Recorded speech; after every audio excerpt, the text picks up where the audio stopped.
नमस्कार मेरे स्वास्थ्य के सहयात्रियों। पिछले वीडियो में पीटीआईएनआर के बारे में काफ़ी डिटेल में हमने चर्चा की। खान पान में क्या सावधानी रखनी चाहिए, पीटीआईएनआर जो लोग मेंटेन करते हैं, जो लोग खून पतला करने की दवा लेते हैं, और पीटीआईएनआर की चार्टिंग के संबंध में हम इस वीडियो में कुछ बातें करेंगे।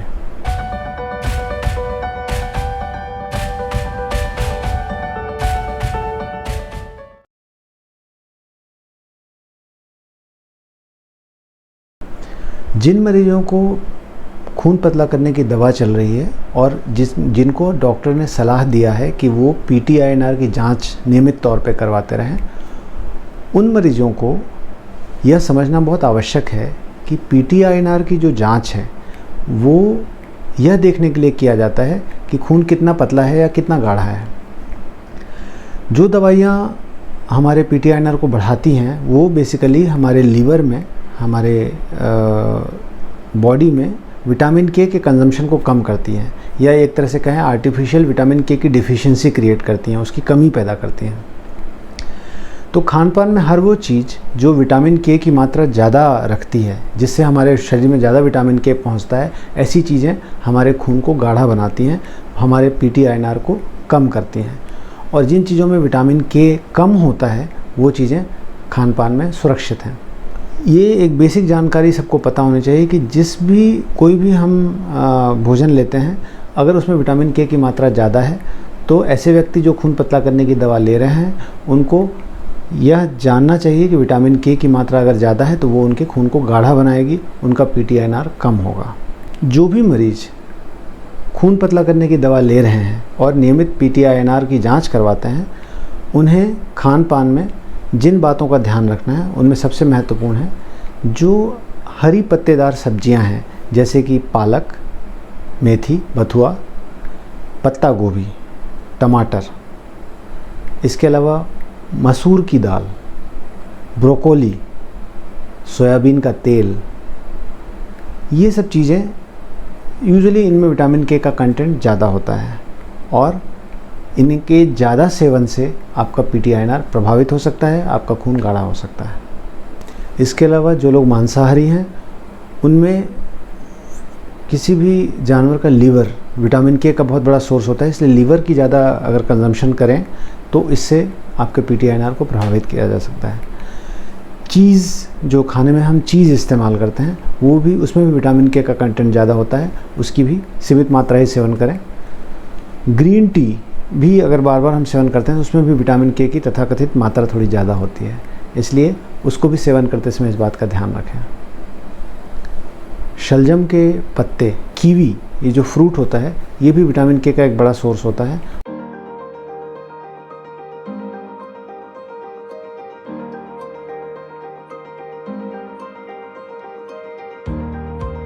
खून पतला करने की दवा खाने वाले या पीटीआईएनआर करवाने वाले मरीज़, जब भी कोई दवा उन्हें मिलती है तो उन्हें ध्यान रखना चाहिए कि जो एंटीप्लेटलेट मेडिकेशंस होते हैं, जैसे एस्पिरिन हुआ, क्लोपिडोग्रेल हुआ, ऐसी दवाइयाँ भी पीटीआईएनआर को और बढ़ा सकती हैं, खून को ज़्यादा पतला कर सकती हैं। इसके अलावा ट्यूबरक्लोसिस की दवाइयाँ, एंटी फंगल दवाइयाँ, या कुछ एंटी कैंसर मेडिकेशन, जो कैंसर का मेडिकेशन दिया जाता है, उनमें कुछ एंटीबायोटिक्स ऐसे होते हैं जो खून को ज़्यादा गाढ़ा बनाते हैं और कुछ एंटीबायोटिक्स ऐसे होते हैं जो खून को ज़्यादा पतला बनाते हैं। तो आपका पीटीआईएनआर बढ़ भी सकता है और घट भी सकता है।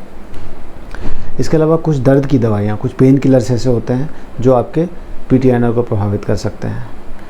तो इस तरह से जब भी कोई दवा प्रिस्क्रिप्शन दी जाए तो आप निश्चित रूप से अपने फिजिशियन से पूछें कि भाई मुझे ये दवा चल रही है खून पतला करने की, इससे मेरे पीटीआईएनआर पर क्या फ़र्क पड़ेगा, और पीटीआईएनआर थोड़े फ्रिक्वेंटली करवाएं। दोबारा से कुछ दिनों में करके देख लें अगर आपको दवा का एक कोर्स दिया गया है तो, क्योंकि उससे आपका पीटीआईएनआर प्रभावित हो सकता है। जो लोग भी हर्बल सप्लीमेंट लेते हैं या किसी तरह की टॉनिक लेते हैं या कुछ मल्टीविटामिन्स लेते हैं, उनको उस दवा के, उस सप्लीमेंट के डिस्क्रिप्शन में ये ज़रूर देखना चाहिए कि विटामिन के की मात्रा बहुत ज़्यादा तो नहीं है। अगर विटामिन के की मात्रा ज़्यादा है तो जो खून पतला करने की दवा ले रहे हैं उन्हें उस दवा का सेवन या तो छोड़ देना चाहिए या केवल डॉक्टर की सलाह से लेना चाहिए।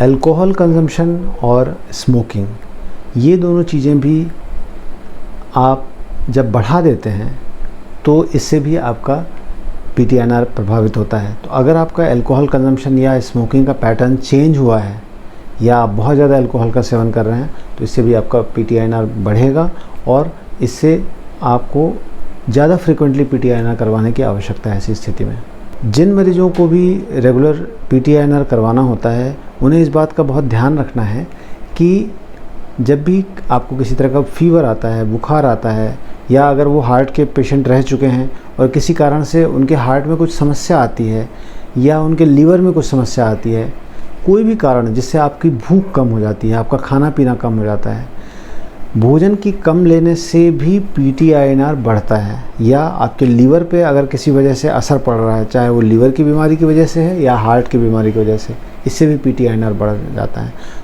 तो अगर कोई भी मरीज़ जिसको कि ये दवाइयाँ चल रही हैं खून पतला करने की, अगर उसका खाना पीना कम हो गया है तो आप इस बात को एक्सपेक्ट करें कि उसका PTINR बढ़ जाएगा और थोड़ा सा जल्दी PTINR करवा के चेक करते रहना चाहिए ऐसे व्यक्तियों का। जब एक बार बीमारी ठीक हो जाए तो फिर निश्चित अंतराल पे PTINR करवाएं।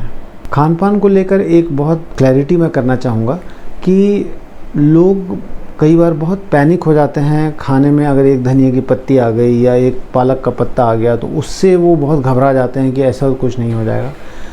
आप निश्चिंत रहें। ये सब जो खान पीन में सावधानियां बताई गई हैं, जो परहेज़ बताए गए हैं, वो अधिक मात्रा में लेने पर ही आपको नुकसान करते हैं। अगर एक आध पत्ती आ जाती है या कभी एक आध बार खाने में आ जाता है तो इससे ऐसा कोई बहुत मेजर नुकसान नहीं होगा। एक और चीज़ है कि जो चीज़ें वर्जित बताई गई हैं जिनमें विटामिन के की मात्रा ज़्यादा होती है, अगर आप उन चीज़ों को बहुत पसंद करते हैं और लेना चाहते हैं तो उनको भी ले सकते हैं, लेकिन आपके उसके इनटेक का, वो खाने का एक पैटर्न सुनिश्चित होना चाहिए। जैसे हफ्ते में कोई एक दिन फिक्स कर लें कि इस दिन मैं पालक के पत्तों की सब्ज़ी खाऊंगा या इस दिन मैं ब्रोकोली खाऊंगा, या इस तरह की जो चीज़ें हैं जिनसे कि मैंने बताया कि विटामिन के जिनमें ज़्यादा होता है, उनका एक डाइटरी पैटर्न फिक्स कर लें और अपने डाइटरी पैटर्न को नियमित बना के रखें। वो मरीज़ जिनमें कि PTINR रेगुलर करवाने की बाध्यता है, जिनको ये खून पतला करने की दवा चल रही है, उनमें डाइटरी वेरिएशन बहुत ज़्यादा नहीं किया जा सकता। अगर वो बार बार बाहर खाते हैं या खाने की क्वांटिटी चेंज करते हैं, खाने की क्वालिटी चेंज होती है, तो इससे भी आपके PTINR पे असर पड़ सकता है और फिर आपको बहुत जल्दी PTINR की जांच करवानी पड़ेगी। PTINR की चार्टिंग के संबंध में मैं कुछ बात कहना चाहूँगा कि वो है एक डायरी मेंटेन करे और उस डायरी में वो कुछ बातें लिखे। वो 3 या 4 कॉलम बनाए। उसमें पहला वो तारीख नोट करे जिस तारीख को उसने PTINR की जांच करवाई और जिस लैब से करवाई। दूसरा, पिछले कितने दिनों से वो जो भी दवा ले रहा है खून पतला करने की, उस दवा की क्या डोज़ ले रहा था, वो डोज़ मेंशन करे कि इस डोज़ पे उसका PTINR इतना था और यह डोज़ वो पिछले 15 दिन से ले रहा था, 2 महीने से ले रहा था, 3 महीने से ले रहा था, वो इसमें मेंशन करें। और ऐसा हर बार करे। वो जब भी वो PTINR करवाता है तो वो यह लिखे कि इस तारीख को इतना PTINR था और इतना डोज़ वो ले रहा था। जब लंबे समय तक इस तरह का चार्ट मेंटेन कर पाते हैं हम, तो हमें और आपके ट्रीट करने वाले जो चिकित्सक हैं, जो फिजिशियन हैं, उनको एक आइडिया लग जाता है कि भाई इस डोज़ पे इतना PTINR रहता है, इस डोज़ पे इतना PTINR रहता है। मौसम के साथ क्या कुछ वेरिएशन होता है या जगह परिवर्तन के साथ कुछ वेरिएशन होता है। एक पूरा चार्ट बनाने से हमें एक होलिस्टिक व्यू मिलता है, एक पूरा व्यू मिलता है कि हम अपने शरीर के खून पतला करने की दवा के हिसाब से कैसा हमारा शरीर बिहेव कर रहा है, उसके बारे में एक जानकारी मिलती है। तो ये एक आपका एक पर्सनल एक चार्टिंग होती है जिसमें कि हमें पूरी तरह से जानकारी मिल जाती है। यह बहुत महत्वपूर्ण है और इसको मेंटेन करने से आप ये इंश्योर कर सकते हैं कि आपको बहुत जल्दी PTINR नहीं करवाना पड़ेगा। आप समझ जाएंगे कि मुझे यह डोज सूट करती है और इस डोज पे मेरा PTINR इतना रहता है। PTINR के विषय में अधिकांशतः चीज़ें मैंने कवर करने की कोशिश की है। उम्मीद करता हूँ ये दोनों वीडियो आपके लिए बहुत फ़ायदेमंद होंगे। फिर मिलेंगे किसी नई स्वास्थ्य यात्रा पर। तब तक के लिए नमस्कार।